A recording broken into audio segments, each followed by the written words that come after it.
Hello guys, in this video I am going to show you how to receive alerts about unrecognized logins on the Facebook application.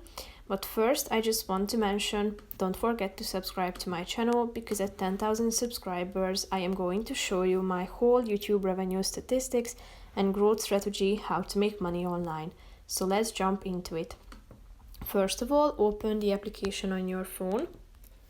Tap on the profile icon down below, which is the fourth option. Click on this three dots icon next to the edit profile button.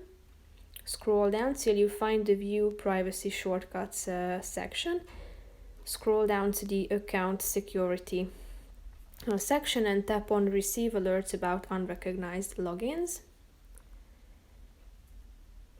As you can see, if you get an alert from an unfamiliar location or browser, you will be able to reset your password and secure your account. So here you should tap on notifications and choose whether you want to get a Facebook notification alert.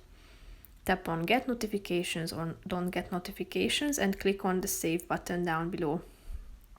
Now you can also select this email address function that you will get an email alert about the unrecognized login. So tap on it and click on the button save. Here you can also add the new email address if you want to, but that's optional. So that's pretty much it for this video, guys. I hope you found it helpful. If you did, consider subscribing and see you in the next video. Bye bye.